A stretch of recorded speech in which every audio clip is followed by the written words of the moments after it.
You want peace? Stop asking for it, command it. Toxic people don't disappear because you hint, because you're nice, or because you keep shrinking yourself to avoid rocking the boat. They vanish the moment you decide they no longer get a seat at your table. One move, one mindset shift. That's it. This isn't about confrontation, this is about clarity. You train people how to treat you by what you allow, what you ignore, and what you reinforce. The day you draw a line, mean it, and stop apologizing for having standards, that's the day the energy suckers start falling off like dead leaves. They don't want boundaries, they want access. Cut that access. Silence isn't weakness, it's a weapon when it's backed by self-respect. You don't need to scream, you don't need to fight, just decide, one time, one clean break. And they'll never bother you again. You know what the real problem is? You keep drawing lines in the sand and then watching them get kicked over. You say, don't talk to me like that, but the moment they do it again, you laugh it off. You say, I need space, but then you reply when they text at midnight. That's not a boundary, that's a suggestion. And toxic people don't take suggestions. They take openings. Every single time you bend, they learn they can keep pushing. And they will. They'll keep testing your limits, not because they don't hear you, but because they do. They just don't believe you'll do anything about it. And until you prove them wrong, they're right. Setting a boundary isn't about saying it once, it's about showing up for it every single time. It's not a moment, it's a lifestyle. It's a standard. And if you don't respect your own standard, why would they? You've got to be more loyal to your peace than their comfort. Because the moment you enforce your boundary without emotion, without begging, without trying to keep the peace, everything shifts. They don't know how to handle someone who doesn't flinch, who doesn't play the game, who doesn't make exceptions. You don't need to scream, you don't need to explain, you don't need a long paragraph full of emotion and overthinking. You just need one move. Follow through. Don't talk to me like that, becomes I won't be continuing this conversation. No drama, no energy, just a decision. I need space becomes silence, not a late night reply. You don't owe anyone access to you just because you've known them for years or because they're family. Titles don't override behavior, blood doesn't excuse damage, and loyalty without reciprocity is just self-destruction with a pretty name. When you draw a boundary, they're going to push back. Expect it. They'll guilt trip, they'll gaslight, they'll play the victim, they'll make you question your sanity. That's their playbook. Don't be shocked. That pushback is proof you're doing something right. Because when someone benefits from you having no boundaries, they're not going to clap when you suddenly grow a backbone. Let them be uncomfortable. Let them throw a tantrum. That discomfort is not your burden to carry. It's the weight of their own entitlement crashing down. The power move? Stay grounded. Stay calm. You don't need to match their energy. You don't need to convince them why you're doing what you're doing. Boundaries aren't negotiations.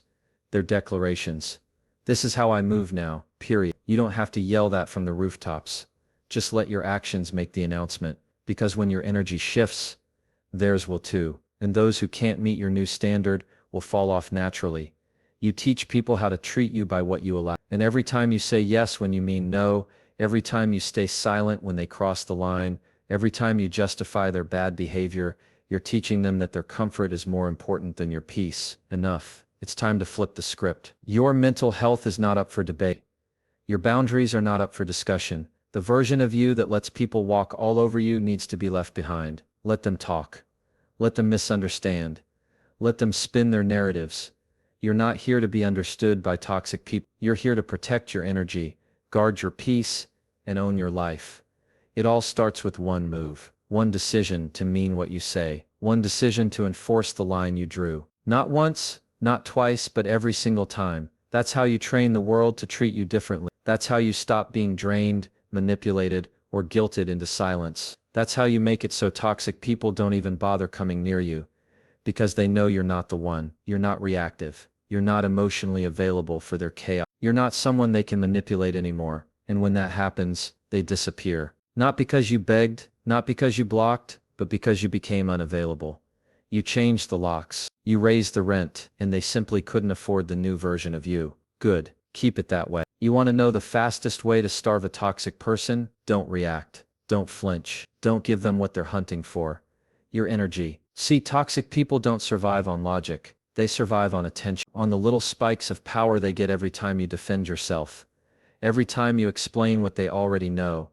Every time you let their chaos pull you into another emotional mess. They don't want resolution, they want a reaction. The more you speak, the more they twist. The more you argue, the more they provoke. That's the trap. You think you're fixing it. They're just feeding on the fight. The game shifts the second you stop playing it. Silence isn't weakness, it's control. And when you go quiet, when you stop responding to every jab, every guilt trip, every subtle insult wrapped in fake concern, they panic. Why? Because silence takes away their favorite weapon, your emotions. You're not being cold, you're being smart. You're cutting off the supply. You're not explaining your worth. You're not validating their bad behavior. You're not giving them the show they want, and that's power. But let's be clear, this isn't about ghosting or avoidance. This is about intentional, tactical silence. The kind that says, I saw what you did. I'm not reacting to it. I'm just adjusting accordingly. You're not begging for change. You're not asking them to treat you better. You're just not available for the drama anymore. And when that shift happens, they notice. They always notice. The texts get weirder. The bait gets subtle. The manipulation gets more creative. But you don't bite. You don't answer. You don't explain. You've learned the lesson, peace over performance. Because what's the point in explaining your boundaries to someone who's only going to violate them anyway? What's the point in arguing with someone who's already decided that everything is your fault? You can talk all day, break it down in bullet points, speak from your heart, but if someone doesn't want to understand you, they never will. And if they do understand, and still disrespect you, that's even worse. That means it's not confusion, it's strategy, and that deserves zero response. You want to stop feeling drained. Stop giving your time, your words, your heart to people who treat it like a game. You don't have to clap back. You don't have to win the argument. You just have to choose silence over self-betrayal. And that's the real test. Because silence isn't always easy. It feels unnatural at first. Your ego wants to correct them. Your heart wants to be heard. Your brain wants to make them see the truth. But the truth is, they already do. They just don't care. And once you realize that, once it clicks that your voice is valuable and not everyone deserves to hear it, everything changes. You'll feel the shift the first time you let the phone ring and don't answer. The first time you get that long manipulative text and don't respond. The first time you're in the room and they throw a verbal jab, and you just look at them. No reaction, no emotion, just presence, just power, and they feel it. That moment, that's you taking your peace back. That's you reclaiming your space, your clarity, your energy. It's not about being passive. It's about being precise. You're not shutting down, you're leveling up. You're refusing to waste words on someone who hears you but doesn't listen. You're choosing self-respect over the exhausting loop of trying to convince someone not to mistreat you. You're done being predictable. You're done being emotionally available for their dysfunction. Toxic people want access, not connection. The moment they realize you've disconnected emotionally, not out of spite, but out of strategy, they fall apart. Not because they lost someone they love, but because they lost their control, and once that's gone, so are they. Let them talk. Let them twist your silence into whatever story helps them sleep at night. That's not your concern. Your concern is your energy, your peace, your healing, and none of that requires an audience. It just requires discipline. You don't need closure from someone who never had good intentions. You don't need their understanding to move on. All you need is the courage to keep your mouth shut and your standards high. That's the quiet revolution. That's the new level. That's how you win without saying a word. The moment you stop needing to be liked is the moment you stop being controlled. That's the real unlock. You want to break free from toxic people? Start by killing the part of you that needs their approval, because that's what keeps you stuck. That's what makes you hesitate to speak up, to walk away, to enforce your boundaries. You don't want to upset anyone. You don't want to be seen as too much, too cold, too aggressive. So you swallow the discomfort. You stay silent, and they keep feeding on it. Here's the truth.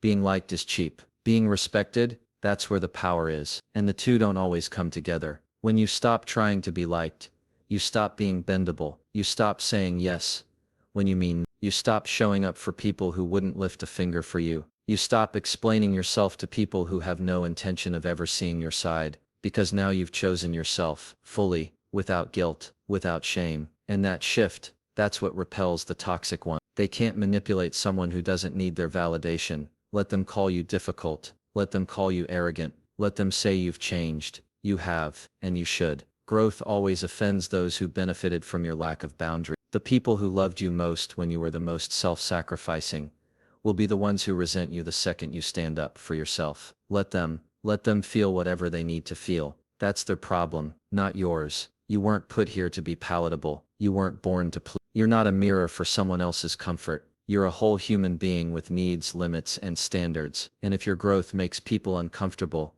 that's a sign you're finally stepping into your power. The old you used to overthink every text, used to walk on eggshells, used to replay conversations, wondering if you offended someone. The new you say what you mean, you stand in your truth, and you let the chips fall where they fall. That's not selfish, that's self-respect, and self-respect doesn't beg to be liked. It doesn't chase, it doesn't explain. It walks in rooms knowing it belongs. It doesn't ask for permission to exist. It decides. Most of the chaos you deal with, those fake friendships, one-sided relationships, manipulative conversations, they all thrive because you've been too afraid to be seen as the bad guy. But guess what? To someone who's used to you sacrificing yourself, the moment you stop doing that, you will look like the villain, and that's okay. You don't need to defend yourself against lies. You don't need to fix their narrative. You just need to keep moving in truth. Keep choosing yourself. Keep putting energy where it's earned. Every time you try to be liked, you give a piece of your power away. Every time you bite your tongue to keep someone else comfortable, you're shrinking yourself for a cheap kind of peace. That's not peace. That's a prison. That's you choosing acceptance over authenticity, and that's the exact energy toxic people love, because they can twist you, mold you, manipulate you. But when you drop the need to be liked, now you're unpredictable, now you're untouchable, now they don't know how to reach you, how to guilt you, how to bend you back into their little box. And yes, you might lose some people when you start showing up like this. Good, you're not losing anything real. You're shedding dead weight. You're making room for people who respect you, not just tolerate you. You're finally aligning with relationships that feel light, not heavy, that build, not break, that see you, not just what you can give. The version of you that needed to be liked kept you in survival mode. The version of you that stands tall, speaks truth, and walks away from anything that dishonors your worth. That's your freedom. That's your peace. And toxic people, they have no place in that kind of environment. They can't survive where truth lives. So stop explaining. Stop apologizing. Stop auditioning for people who never deserved you in the first place. Be okay with being misunderstood. Be okay with disappointing people. Be okay with not being liked. Because if your peace depends on outside approval, then you'll never really be free. But the moment you stop needing it, that's when you become untouchable. That's when toxic people stop trying, because they realize there's nothing left for them to control. Cutting contact is easy. Cutting access, that's the hard part. That's where the real work, because you can block someone, delete the number, unfollow them, even move to a different city. But if they still live in your mind, if you're still checking their socials, still replaying conversations, still waiting for closure, still trying to understand why they did what they did, that's not freedom, that's emotional handcuffs. You've changed the locks, but they've still got a key to your peace. And every time you mentally open that door, you give them power they didn't earn. Toxic people don't need to be in the room to mess with your energy. They just need space in your head. They plant seeds, doubt, guilt, confusion, and then they walk away while you water those seeds with your overthinking. That's the game, and the only way to win it is to cut the invisible access. You stop letting them rent space in your thoughts. You stop romanticizing the past. You stop writing their apology in your mind, because deep down you still wish they'd say it. You stop chasing closure from someone who was never built to give it. This is where the emotional detox begins. Not with revenge, not with a perfect goodbye, but with discipline. Discipline over your thoughts, over your curiosity, over your triggers. You've got to stop yourself from checking that profile, from scrolling that memory, from playing detective in a case that's already closed. Because every time you do, you reopen the wound. You pour salt on it, you make it fresh. That's not healing. That's self-sabotage dressed up as nostalgia. The truth is, part of you still wants a response, still wants to feel chosen, still wants them to see what they lost. But that desire, that's what keeps you linked to someone who proved again and again that they can't handle your heart. And the longer you keep that desire alive, the longer they still win. Not because they're present, but because they're in control. So how do you cut access? You get radical with your peace. You take responsibility for your energy. You realize that healing isn't just about letting go of them. It's about letting go of the version of you that tolerated them. That's the version that still hopes, still waits, still checks the phone at 2 a.m., wondering what. That version doesn't belong in your future. That version doesn't survive where growth lives. You've got to bury it. Let it rest. You don't owe anyone a response. You don't owe your pain an audience. You owe yourself freedom. And freedom looks like no longer reacting when their name comes, no longer spiraling when a song reminds you of them, no longer letting the memory of someone who disrespected you hold the remote to your emotions. That's peace, that's power, that's closure. The kind you give to yourself. And yes, it's going to feel empty at first. It's going to feel weird, because for so long chaos was your normal. For so long pain was mistaken for passion. For so long your nervous system was trained to respond to toxicity like it was love. So when you finally cut the cord, not just physically, but emotionally, you're going to feel the silence. Don't run from it. Sit with it. Let it teach you. Because silence is where healing speaks the loudest. The day you stop needing to know what they're doing, the day you stop waiting for the apology that's never coming, the day you choose to protect your mental real estate like it's sacred ground, that's the day you win. That's when they stop bothering you. Not because they changed, not because they saw the light, but because you finally saw your own. You woke up to your worth. You decided to become unavailable, emotionally, mentally, spiritually, unavailable. You don't owe them a second thought. You owe you your peace. And peace doesn't come from control. It comes from release. It comes when you cut not just the contact, but the access. When you shut the door in your mind, not just in your message. When you stop chasing closure and start building boundaries around your energy like your life depends on it. Because it does. You don't need to look back anymore. You don't need to peek. You don't need to wonder. You already know everything you need to know. They showed you. Believe it. And then move quietly, boldly, not to prove anything, not to get a reaction, but because peace isn't found in the noise. It's found in the absence of what disturbed you. So protect it, relentlessly. You don't wait for someone to disrespect you to start valuing yourself. You build that value first. You lead with it. You live in it. Because if you're only reacting to the hit after it lands, you're always a step behind, always cleaning up messes, instead of refusing to let them in your space to begin with. That's not protection, that's damage control. And that's what toxic people count on, that you're only going to stand up for yourself once you've been pushed too far. But what if you flipped it? What if you made self-respect your default, not your See, real peace doesn't come from fixing every situation, it comes from filtering them. When you walk with self-respect, you don't have to raise your voice. You don't need long speeches. You don't have to prove anything. Your energy already says, I don't tolerate disrespect here. It's quiet, it's calm, but it's unshakable. And when people come across that energy, they feel it. It's like walking into a room and knowing you can't just throw your trash anywhere. The standard is too high. The vibe is too clean. That's what your presence needs to feel like. You want toxic people to stay away. Then you stop making your self-worth conditional. Not based on how they treat you, not based on what they say about you, not based on whether they choose you. You decide, I am already worthy, already enough, already whole, and that decision becomes your filter. You stop engaging in conversations that feel heavy. You stop staying in rooms that don't feel safe. You stop trying to prove your value to people who are committed to misunderstanding you. Self-respect isn't loud. It doesn't chase. It doesn't hope that someone sees the light and suddenly treats you better. It sees the signs and walks out before things get dark. It says, I'd rather be alone with peace than surrounded by noise that chips away at my soul. And that shift, that's what makes you untouchable. Not because you're perfect, but because you're clear on who you are, clear on what you allow, clear on what you're building.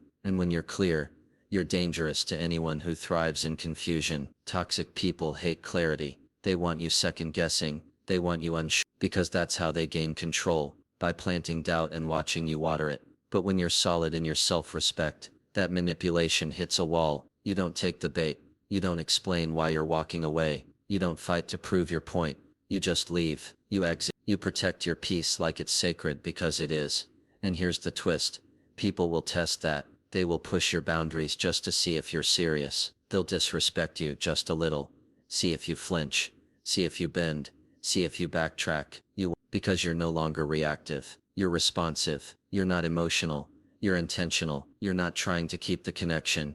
You're trying to keep your integrity. And that makes all the difference. So stop thinking you need to be pushed to your limit before you act. Stop waiting for that final straw moment to finally honor your worth. You don't need one more insult, one more silent treatment, one more breadcrumb of attention to finally say, I deserve better. Say it now. Live it now. Decide before the damage. You walk into every space, knowing exactly what you bring to the table, and if someone doesn't recognize it, that's not your cue to beg, that's your cue to bounce. because your value doesn't decrease in someone else's blindness, and your peace doesn't have to be sacrificed just to make other people comfortable.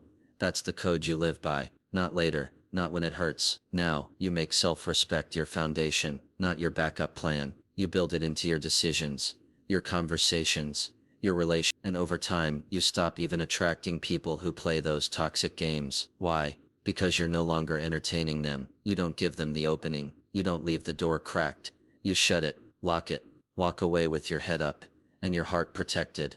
That's how you win. Not by fixing broken people, not by changing their minds, but by choosing yourself early, often and without apology, every single time. This isn't about being cold. This isn't about revenge. This is about clarity, about choosing your peace like your life depends on it. Because it does. Toxic people thrive in the gray areas you leave wide open. They feed on your hesitation, your over-explaining, your need to be liked, your unwillingness to enforce a line. And the second you flip that switch, when your self-respect becomes non-negotiable, when silence becomes your strategy, when you stop needing their validation, when you cut off not just contact, but access, they disappear, not because they were convinced, not because but because they finally hit a wall they couldn't climb over. You are not here to constantly recover from emotional damage. You're not here to carry the weight of other people's dysfunction. You are here to build, to create, to walk in truth. And the longer you entertain chaos, the longer you delay your purpose. Peace isn't passive. It's not something that happens to you. Peace is built, decision by decision, boundary by boundary, silence by silence. You don't wait for someone to stop hurting you to protect your energy. You decide once, and that one decision, if backed by consistent action, will be the shield that no toxic person can break. You're not hard to love. You're just finally refusing to beg for it. You're not rude. You're just unavailable for disrespect. From this point forward, you move differently. You stop negotiating your standards. You stop leaking energy into battles that aren't yours. You stop shrinking. You stop bending. You stop explaining. And when toxic people realize they can no longer access you, affect you, or control you, they stop showing up. Because real power isn't found in confrontation, it's found in disconnection, in walking away before you're bleeding, in choosing silence over noise, and in standing in such unshakable self-respect that toxicity doesn't even bother knocking anymore.